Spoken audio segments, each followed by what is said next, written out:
hike solo whenever I get the chance. EMT training all week, ride-alongs, studying until my eyes ache. The trail's the only place my head slows down. Out there, it's simple. Walk, breathe, hydrate, move. That morning was clear and dry. I parked in a small dirt lot that maybe held 6 cars. Only 2 were there, both dusty like they hadn't moved in a while. I signed the trailhead sheet like I always do. Name, date, route. Offline map downloaded. Headlamp charged, even though it was midday. Small knife in my pack. Basic first aid kit. I don't go into the woods without a way to stop bleeding. The first mile was normal. Dry trail, pale dirt, scrubby chaparral on both sides. But it stayed quiet in a way that didn't feel peaceful. Usually you hear birds, insects, something. Here it was mostly wind moving through brush. About 20 minutes in, I noticed a boot print just off the trail, fresh enough that the edges hadn't crumbled yet. It was turned opposite the usual hiking direction. Someone stepping off trail isn't weird, but the direction bothered me. I stared at it, then kept walking. People turn around. Rangers cut through. It didn't mean anything. Around noon, I stepped off trail to eat. Just a few yards. I leaned my pack against a rock, sat down and stared at the ridgeline while I worked through a protein bar and a smashed sandwich. Halfway through, I heard a small click behind me. The sound of a rock crunching under someone's weight. Nothing but brush and sunlight. No one on the trail. I stood for a second, scanning through the brush, waiting for movement. Nothing moved. No footsteps fading away. No voices. I sat back down and finished eating, annoyed at myself for getting jumpy over a noise. When I slipped my pack back on, my back went instantly cold. Water was soaking through my shirt. I pulled the pack off and looked at the hydration tube. There was a clean, straight slice across it. I ran my fingers along the tube, checking for another puncture, trying to make it make sense, but there was just that one precise cut. I pinched the tube above the slice to stop the flow. The bladder still had water in it, but the system was compromised. I could try to patch it, but if it failed again mid-descent, I'd lose more water and more time. And time is leverage in heat. I packed everything tight and stepped back onto the trail. A minute later, I heard movement in the brush. More than one set of steps. It wasn't a normal hiking rhythm. More like shifting around, stopping, repositioning. I stopped. The movement stopped too. I waited, counted to 10. Nothing. So I started walking again. The movement resumed. It matched me. Whoever cut the tube had been close enough to touch my gear, close enough to watch me eat. That wasn't coincidence. I pulled up my offline map. There was no service, but the route was there. I had 2 options. Continue deeper into the longer loop with compromised water, or take the fastest descent back to the lot. I decided to turn around. The movement moved with me. I started walking faster. The brush answered. I kept my breathing controlled on purpose. In through the nose, out through the mouth. If I let my breathing spiral, my legs would follow. An exhale came from somewhere off my right side. Close, human and close. I didn't look. The trail curved into switchbacks. I cut across one to shave time and immediately regretted it when I lost sight of the trail for a few seconds. The brush thickened and sound bounced weirdly. I pushed back to the path, and then I saw them. Not clearly, but shapes through gaps in the chaparral. 2 darker figures spaced apart, then a third farther back. There was no attempt at pretending to be normal hikers. I ran. It wasn't controlled or graceful. It was downhill gravel and sliding boots. I slipped once, scraped my palm, got up and kept going without thinking. My phone flashed no service again. I stared at the offline map dot like it could move faster if I focused hard enough. Behind me, I heard movement. I counted my steps in sets of 20. Focus on form. If I burned out, I'd slow. If I slowed, they'd close in. The trailhead came into view like a sudden opening in a wall. I burst out of the brush into the parking lot and spun around. Nothing followed me out. My car sat where I'd left it, windows intact, no damage, but my driver's side mirror was folded inward. I never fold it, and it doesn't fold itself. It looked like someone had checked it. I got in and locked the doors before I even started the engine. My hands felt tight on the steering wheel as I scanned the trees one last time. No one stepped out. No movement. I drove straight to the nearest gas station and called the ranger station. They took my info, asked if anything had been stolen. No, I said. That's the part that still sits wrong. They didn't take my wallet, my keys, my phone. They took water, which means it wasn't about theft. It was about options. And the worst part is knowing they were patient enough to cut it quietly and confident enough to follow me without saying a word.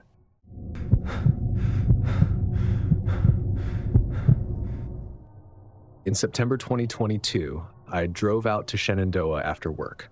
Early fall, still warm but not humid. I chose a less popular loop because I prefer quiet trails. I track my mileage, train for half marathons, and I like knowing exactly how long something will take. I checked sunset and did the math. I knew I had enough daylight. The parking lot was active but not packed. Families, a few couples, nothing unusual. I felt good. Plenty of water. Phone at 100%. Offline map downloaded. The first hour was perfect.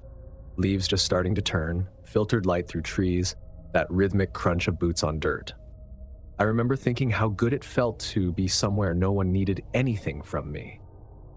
Then the trail bent into a shaded curve where the canopy thickened, and he was there. An older man, maybe late 50s or early 60s, standing just past the bend like he'd stopped intentionally. He wasn't blocking the trail, but he was positioned where you couldn't avoid him without stepping off, and he turned before I got close. "You're cutting it close," he said with a small smile. I laughed. "I'll be fine." He looked up at the sky through the trees. "Sun drops quick here. Trails get confusing when it gets dark." I didn't let anything show in my voice. "I've got a map." He nodded like that didn't matter. "I know a faster way back," he said. "Shortcut. Saves you a lot of time." He sounded so certain, like I'd already agreed. I should have said no cleanly. Instead, I did what I've done my whole life, kept it polite. "Maybe," I said. "I might just stick to the loop." He started walking anyway. "It's just up here," he said over his shoulder. "Come on." I followed, because it felt easier to go a few steps and reassess than to create tension with a stranger in the woods. I stayed several paces behind him. He walked casually, but he kept looking back, not in a friendly, "you okay" way, more like he was checking if I was still there. Every 10 seconds his head would turn slightly, eyes on me, then forward again. The trail narrowed, the ground dipped more steeply, brush got thicker, it felt less maintained. I noticed something small but important. No blazes, no painted markers, no carved trail signs, nothing official. The path became more of a suggestion than a trail.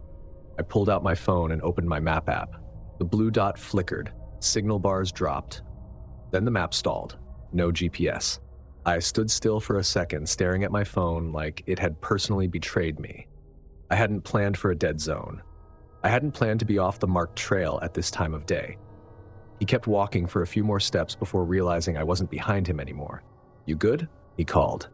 I forced my voice to stay even. "Yeah, I'm actually going to head back." He stopped. Then he turned fully toward me. He didn't look angry, or confused, or disappointed. He just stood there, hands loose at his sides, face neutral. The calm was worse than if he'd gotten mad. It felt like he didn't need me to follow, like this wasn't about convincing me.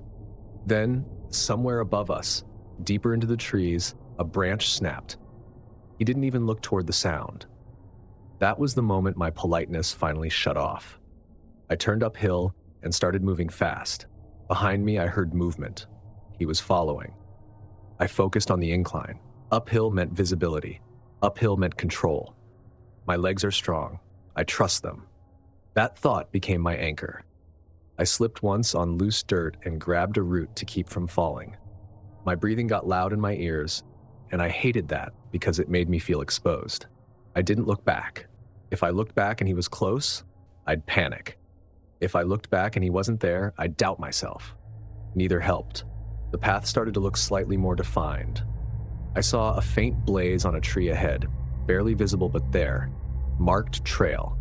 I stepped onto it and kept moving. After about 30 seconds, I finally looked over my shoulder. Nothing. No man. No movement. No sound. Just trees.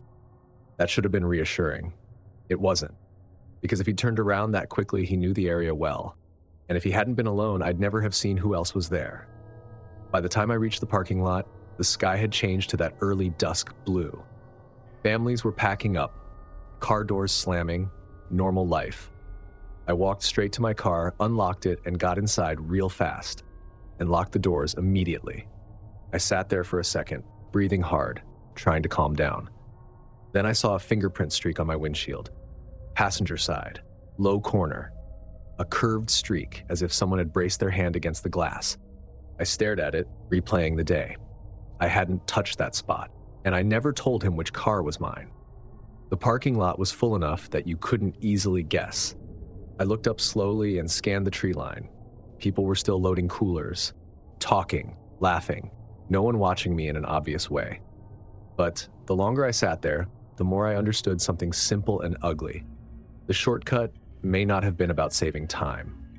It may have been about taking me somewhere no one would hear me say no.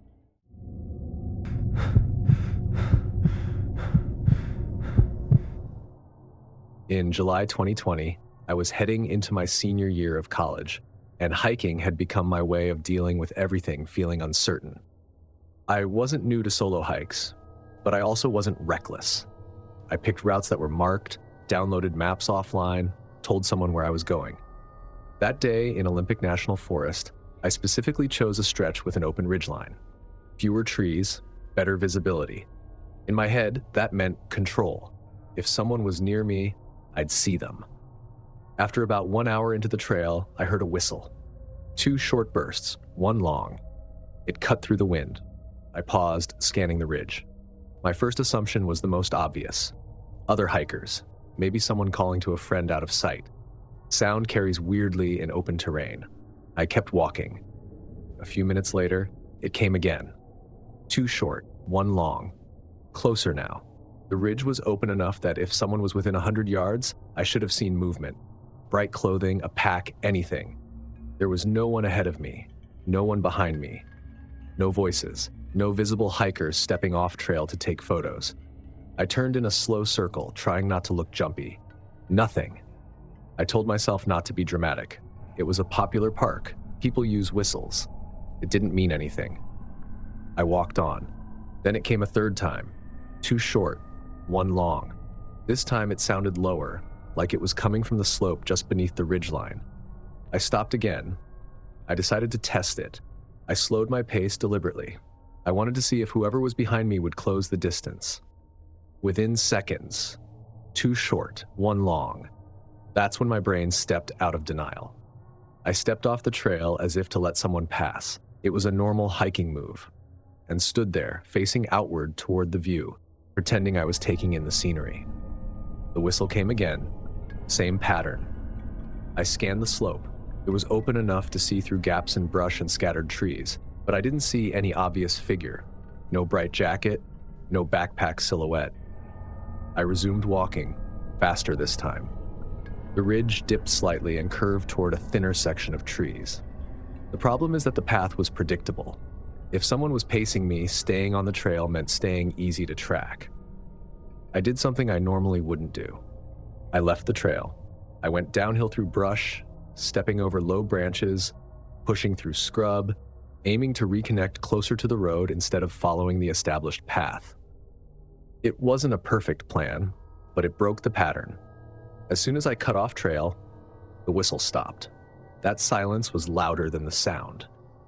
I moved quickly through the uneven ground with my shoes sliding slightly on the dry dirt. Branches tugged at my sleeves.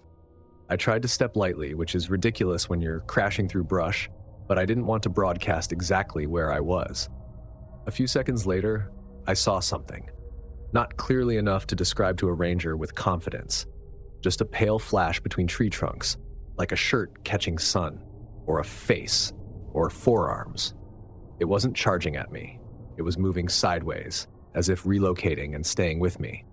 That's when fear stopped being abstract. My thoughts narrowed into one instruction: get back to where other people exist. So I ran, Downhill first, then turned across the slope. Years of running paying off, but uneven terrain makes speed messy. I tripped once and scraped my palm hard against a rock. The sting flared immediately, but I didn't stop. Stopping felt like surrendering position. I didn't hear the whistle anymore. That unsettled me more than if it had continued. A sound gives you a reference point. Silence leaves you guessing. After what felt longer than it probably was, I broke through onto a wider, established trail, with packed dirt, clear footprints, and a visible blaze on a tree. And then, voices. A kid whining about being tired, a dog barking, someone laughing. The sound of other people hit me like air after being underwater. I slowed down, but didn't fully relax until I saw the trailhead parking lot through the trees. I walked straight to my car and sat there trying to assign it a harmless explanation. Maybe it was teenagers messing around. Maybe someone practicing a bird call. Maybe my brain stitched separate events into one story. Maybe, and more maybes. But the pattern didn't sit right. Two short, one long, matching my pace, matching my movement, moving when I moved. I drove home feeling unsettled but embarrassed by how shaken I was without anything concrete to point to. Just a sound. A few days later, I was scrolling through TikTok and saw a hiking clip filmed on what looked like the same ridge. Someone narrating about how peaceful it was. In the background, faint but clear, two short, one long. The comments were joking about nature vibes and asking what bird made that noise. I watched the clip dozens of times. The person filming didn't react. They probably didn't even register it consciously. What bothers me most is that it blended into the forest like it belonged there. And maybe that's the point.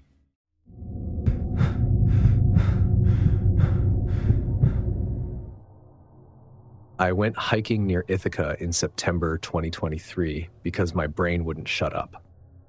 I'm a graduate researcher, so most of my life happens inside a laptop. Deadlines, revisions, polite emails that aren't actually polite. Hiking is how I reset. No screens, no Slack notifications, just something physical and uncomplicated. I don't go out unprepared.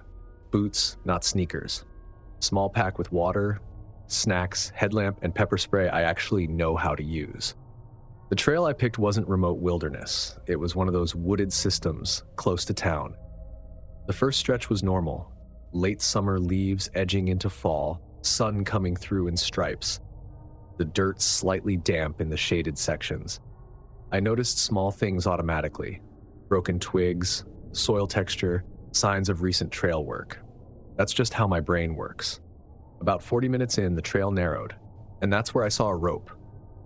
It was stretched low across the path at ankle height. Thin and dark, easy to miss. It wasn't marked in any way, just a narrow gap between two small trees. It was positioned right before a downhill section, steep enough that if you caught your foot and pitched forward, you'd hit hard.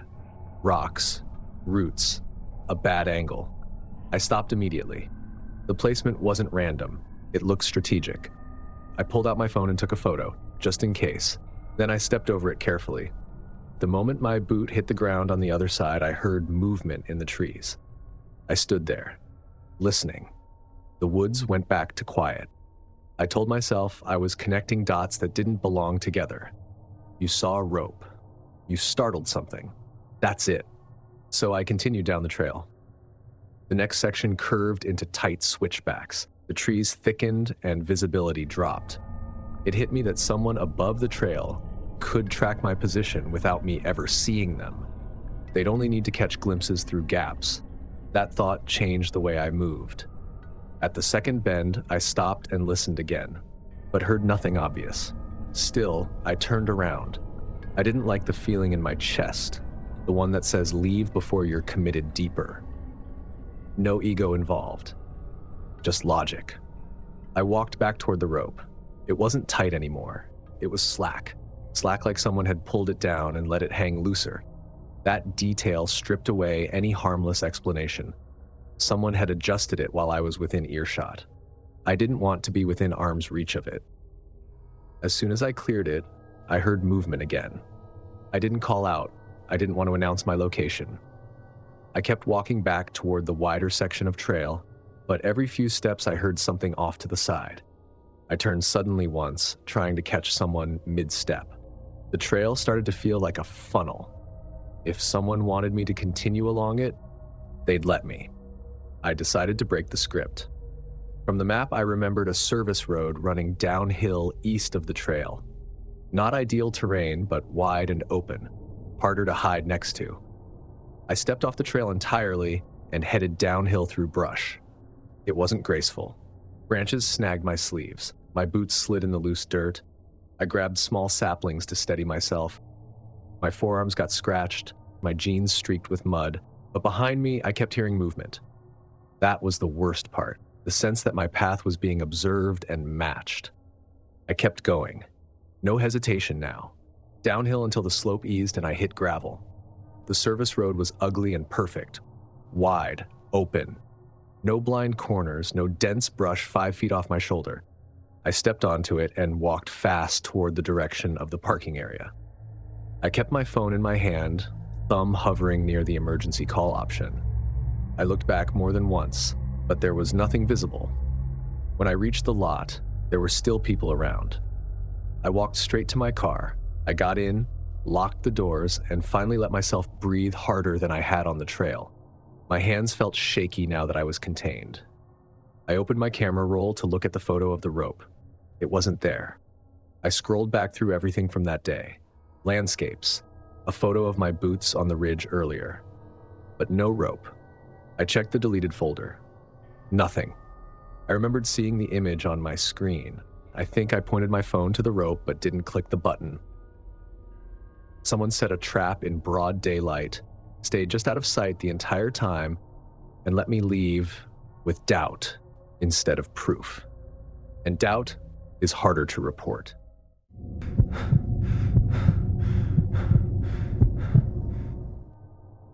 This happened to me in July 2022 in the Smoky Mountains. Hiking is how I clear my head. I'm not out there doing hardcore backcountry alone. I stick to trails that show up in brochures. When I pulled into the parking lot that morning, it looked exactly how I wanted it to look. Cars lined both sides, a family unloading backpacks, 2 girls taking pictures by the trail sign, an older couple tightening the straps on their packs. I remember thinking, good, this is smart. I locked my car, adjusted my pack, and started up the trail feeling good. On the first stretch, I passed a few hikers heading down. We did the polite nod. One guy joked about the heat. A woman with a golden retriever warned me about a muddy patch up ahead. It felt social and alive. About a mile in, the trail got narrower and dipped a little. Still marked and obvious, but I hadn't seen anyone in maybe 10 minutes. I didn't think much of it. It's normal for people to space out. What bothered me was how the forest went quiet. It didn't fade gradually. It stopped. Birds cut off. Insects gone. It wasn't peaceful. It felt wrong, like someone muted the background noise. I slowed a little, and that's when I heard crunching behind me. Not one set of footsteps. More. It wasn't the easy, steady cadence of a single hiker. It sounded staggered, slightly offbeat, pausing, then moving again. I kept walking at first. I told myself this is a busy trail. Of course, someone's behind you.